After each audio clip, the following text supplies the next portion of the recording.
जय हिंद। कल आप सभी का आईटी का एग्जाम है और आज का यह वीडियो आपके लिए गेम चेंजर साबित होने वाला है। मेरे हाथ में अभी यह जो क्वेश्चन पेपर है, यह 26 तारीख का आर्ट्स स्ट्रीम का ओरिजिनल पेपर है। जैसा कि हम जानते हैं, जैक बोर्ड में अक्सर आर्ट्स, साइंस और कॉमर्स के ऑब्जेक्टिव सवाल आपस में लड़ते हैं, यानी रिपीट होते हैं। इसलिए कल साइंस और कॉमर्स वाले का एग्जाम में इन 40 सवालों के आने के 99% चांस है। आज के वीडियो में हम इन सभी 40 प्रश्नों का सही उत्तर और उनका लॉजिक समझेंगे, ताकि कल आपका एक भी नंबर ना कटे।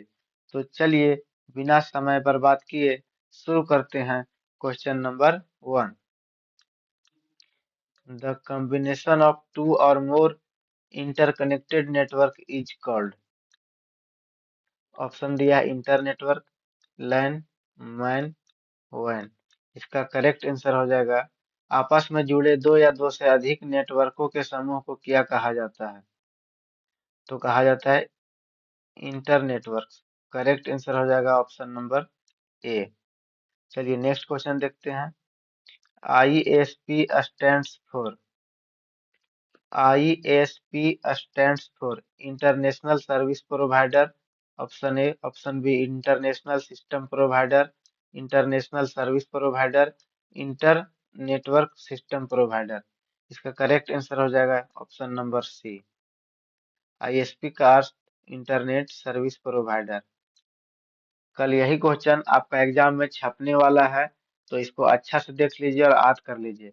National ISP network are connected to one another by private switching network called pairing points, network access point, national ISP, none of these.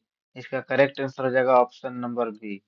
National ISP networks are connected to one another by private switching network. यह repeated question है या VVI भी है, इसको अच्छा से देख के जाइएगा।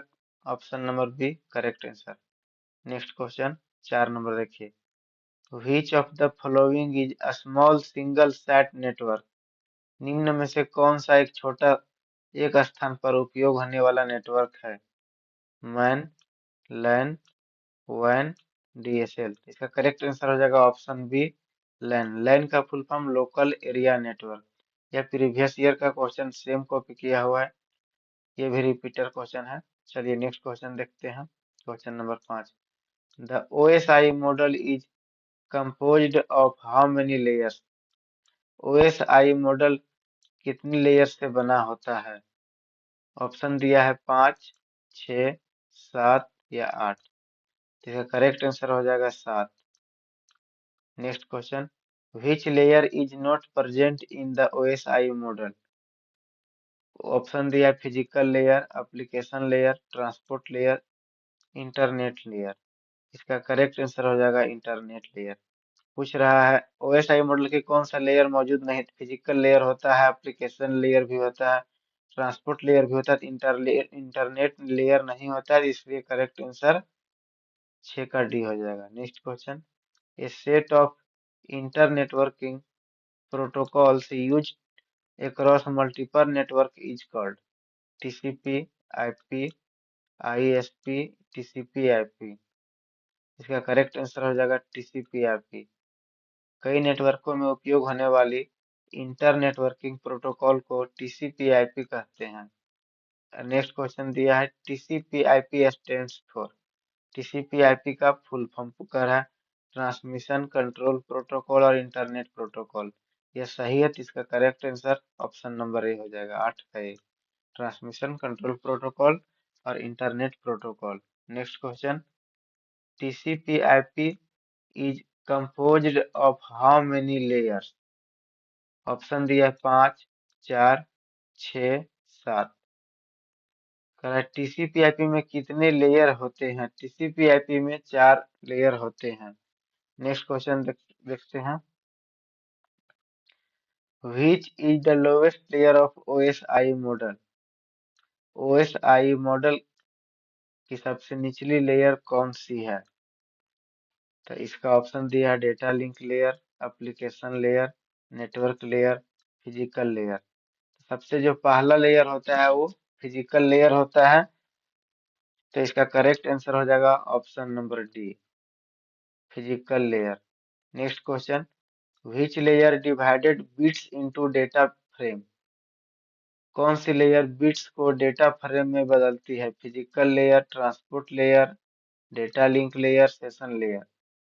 इसका करेक्ट आंसर हो जाएगा option number C, data link layer. Data links layer है जो बिट्स को डेटा फ्रेम में बदलती है। Next question, which layer defines the transmission medium between to devices? Data link, physical layer, session layer, presentation layer. इसका correct answer हो जाएगा option number B, physical layer. Next question देखिए, which of the following is not an input device? निम्न में से कौन सा input device नहीं है? Keyboard, mouse, scanner, monitor. इसका करेक्ट आंसर हो जाएगा मॉनिटर। मॉनिटर एक आउटपुट डिवाइस है। अब पूछ रहा है कि इनमें से कौन सा एक इनपुट डिवाइस नहीं है, तो माउस भी इनपुट है, कीबोर्ड भी इनपुट, स्कैनर भी input. Correct answer option number D. Next question, which of the following is not an output device? सबसे पहले इनपुट डिवाइस पूछा है और पूछ रहा है आउटपुट डिवाइस कौन नहीं है? Printer, speaker, monitor, mouse. Correct answer हो जाएगा माउस। प्रिंटर कोई भी जानकारी को प्रिंट करने का काम करता है, यानी कि बाहर करने का काम, तो यह भी आउटपुट डिवाइस है। स्पीकर गाना को बाहर साउंड के रूप में सुनाई देता है। मॉनिटर यह भी आउटपुट डिवाइस है। एक माउस बच के जो इनपुट डिवाइस है। इसका सही उत्तर हो जाएगा option number D, mouse.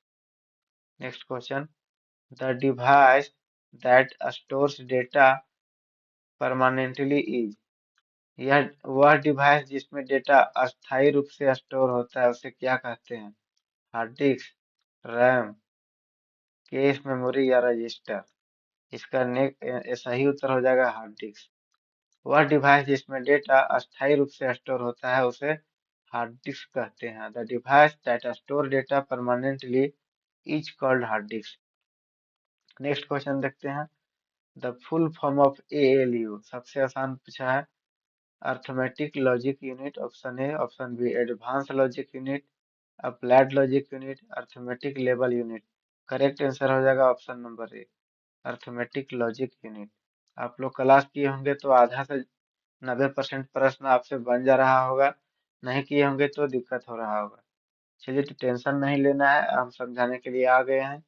Next question, question number 17, which key is use to open the start menu in Windows? Windows में स्टार्ट मेन्यू खोलने के लिए किस कुंजी का उपयोग किया जाता है? कंट्रोल कुंजी, शिफ्ट कुंजी, विंडोज की, अल्ट की। इसका करेक्ट आंसर हो जाएगा विंडोज की। Next question, MS Word is an? MS Word क्या है? Word processor, compiler, web browser, operating system. Correct answer हो जाएगा web process, sorry, word processor. MS Word जो है वो वर्ड प्रोसेसर है। Next question, which shortcut is use to paste? Paste करने के लिए कौन सा शॉर्टकट का उपयोग होता है? करेक्ट ऑप्शन दिया, कंट्रोल एक्स से कट, कंट्रोल वी से पेस्ट, कंट्रोल सी से कॉपी, कंट्रोल ए से all select. Correct answer option B हो जाएगा। Next question, which one is an application software? निम्न में से कौन सा एप्लीकेशन सॉफ्टवेयर है? एग्जाम्पल दिया, M S Excel, Unix, Linux, Windows. इसका करेक्ट आंसर हो जाएगा एम एस एक्सेल। ये तीनों यूनिक्स, लाइनेक्स, विंडोज ये ऑपरेटिंग सिस्टम है, एम एस एक्सेल एक एप्लीकेशन सॉफ्टवेयर है। Correct answer A. Next question, software is a? Software क्या है? प्रोग्राम है, इंस्ट्रक्शन है, नॉन फिजिकल है, ऑल ऑफ दीज है। तो सॉफ्टवेयर एक प्रोग्राम भी है, इंस्ट्रक्शन भी है, यानी कि ऑप्शन नंबर डी, 21 का डी। नेक्स्ट क्वेश्चन देखिए, सॉफ्टवेयर क्या है? निर्देश, प्रोग्राम, गैर भौतिक, इनमें से सभी, तीन में से सभी। हार्डवेयर है। हार्डवेयर क्या है? Physical part, non physical part, program, language. तो हार्डवेयर किसे कहते हैं, जिसको आप छू के देख सकते हैं, समझ सकते हैं, तो यानी कि फिजिकल पार्ट। ऑप्शन नंबर 22 का A, physical part, correct answer. Next question, which is computer language? निम्न में से कौन कंप्यूटर भाषा कौन सी है? Java, speaker, mouse, RAM. देखिए, रैम दिया हुआ है मेमोरी रिकॉर्डिंग, स्पीकर दिया हुआ है आउटपुट डिवाइस, मॉस दिया इनपुट डिवाइस। इस समय कंप्यूटर की भाषा जावा है, तो 23 का करेक्ट आंसर ए हो जाएगा, जावा। जावा एक हाई लेवल प्रोग्रामिंग भाषा है। Next question, compiler convert. Compiler क्या करता है? कंपाइलर का क्या कन्वर्ट करता है? उच्च स्तरीय भाषा को मशीन भाषा में, ऑप्शन बी मशीन भाषा को उच्च स्तरीय भाषा में, इनपुट को आउटपुट में, इनमें से कोई नहीं। इसका करेक्ट आंसर हो जाएगा हाई लेवल लैंग्वेज को मशीन भाषा में, ऑप्शन नंबर ए। हाई लेवल लैंग्वेज को मशीन भाषा में कंपाइलर कन्वर्ट करता है, ऑप्शन ए सही जवाब। Next question, how does interpreter work? Interpreter का वर्क क्या है? इंटरप्रेटर कैसे काम करता है? लाइन बाय लाइन, पूरा प्रोग्राम एक साथ, ए और बी दोनों, इनमें से कोई नहीं। करेक्ट आंसर हो जाएगा line by line, option A. जो इंटरप्रेटर है वो लाइन बाय लाइन वर्क करता है। Next question, machine language uses. Machine भाषा में क्या उपयोग होता है? बाइनरी, अंग्रेजी शब्द, स्टेटमेंट्स, केवल निर्देश, यानी कि इंस्ट्रक्शन ओनली। इसका करेक्ट आंसर हो जाएगा ऑप्शन नंबर ए, बाइनरी। मशीन लैंग्वेज में बाइनरी भाषा की यूज किया जाता है जी, बाइनरी यानी कि 0 और 1। नेक्स्ट क्वेश्चन है the full form of CPU, सबसे आसान क्वेश्चन। कंप्यूटर का दिमाग किसे कहा जाता है? तो सीपीयू का। सीपीयू का full form central processing unit. Central processing unit, option A मिल रहा है, यानी कि ऑप्शन ए सही जवाब। नेक्स्ट क्वेश्चन देखिए, which of the following is not a storage device? निम्न में से कौन सा स्टोरेज डिवाइस नहीं है? पेन ड्राइव है, सीडी है, हार्ड डिस्क है, प्रिंटर नहीं है। तो इसका करेक्ट जवाब हो जाएगा ऑप्शन नंबर सी, 28 का, प्रिंटर स्टोरेज डिवाइस नहीं है, प्रिंटर आउटपुट डिवाइस है। सॉरी, नेक्स्ट क्वेश्चन देखते हैं, हु फाउंडेड पाइथन? पाइथन की खोज किसने की थी?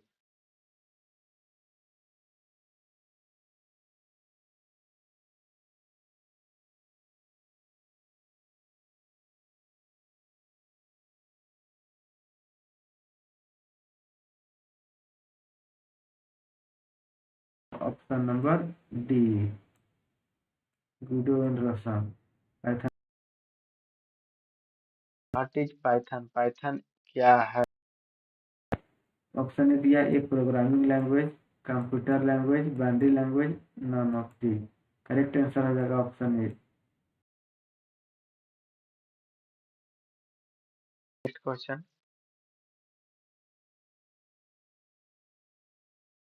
ऑप्शन ए सही जवाब। What does the name Python signify? Python नाम का क्या तात्पर्य है? चलिए देखते हैं ऑप्शन। यह एक सांप है, it is a snake, yes, और यह एक सांप है, इसका उपयोग करना बहुत कठिन है, British comedy group Monty Python के नाम पर रखा गया है, इनमें से सभी।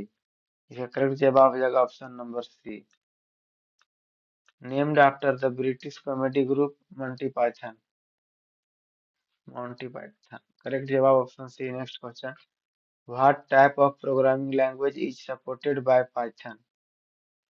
कर रहा है object oriented, functional programming, structure programming, all of the, option D सही जवाब, 32 का। नेक्स्ट क्वेश्चन देखिए, when python is dealing with identifiers, is it case sensitive? yes, python एक केस सेंसिटिव लैंग्वेज है। क्या आइडेंटिफायर्स नामों के साथ व्यवहार में पाइथन केस सेंसिटिव है? हाँ, 100% सही जवाब। Next question, what is the extension of the Python file? Dot PL गलत है, डॉट पीवाई सही है। 34 का हो जाएगा option number B, correct answer. ये भी गलत। ये भी गलत। Next question. All the keywords in Python are in. Python के सभी कीवर्ड्स किस रूप में होते हैं?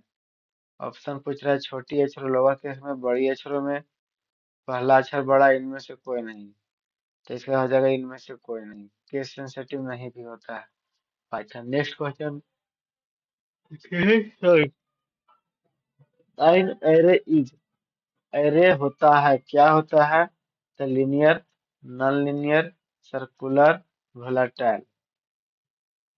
जो एरे होता है लीनियर डेटा स्ट्रक्चर का एग्जांपल होता है एरे, तो इसका करेक्ट जवाब option number A. Stack pointer points to the खाली स्थान elements of the stack. Stack pointer points to the खाली स्थान element of the stack. Stack pointer stack को पहला तत्व को दर्शाता है, अंतिम तत्व को दर्शाता है, शॉर्ट यानी टॉम पोस्ट को दर्शाता है, निचला तत्व को दर्शाता है। करेक्ट जवाब हो जाएगा 37 का ऑप्शन नंबर सी। शीर्ष यानी कि टॉम पोस्ट को दर्शाता है, तत्व को दर्शाता है। Next question. Binary number 10 111101110 is equal to decimal number. Binary संख्या को डेसिमल नंबर में बदलना है। करेक्ट जवाब हो जाएगा इसका क्वेश्चन नंबर 38 सी 374। कैसे करेगा? तो जीरो के एक दो तीन, सॉरी, एक दो तीन चार पाँच छः सात आठ, जीरो के इंटू टू के पावर 8, 1 इंटू टू के पावर 7, ऐसे करिएगा तो आ जाएगा 374।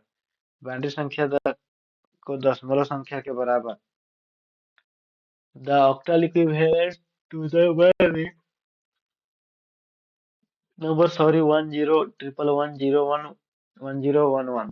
इसको तीन तीन का पेयर लगा देना है। दो के पावर 3 8 होता है, इसलिए इसका करेक्ट जवाब जो हो जाएगा 1353। ऑप्शन नंबर बी सही जवाब। Next question. When which type of number system is represent by base 8। कह रहा है बेस 8 किस तरह के नंबर सिस्टम को दिखाता है? डेसिमल नंबर सिस्टम को, बाइनरी नंबर सिस्टम को, ऑक्टल नंबर सिस्टम को, या हेक्साडेसिमल नंबर सिस्टम को? तो बेस में 8 जो है वो ऑक्टल ऑक्टल नंबर सिस्टम को दर्शाता है।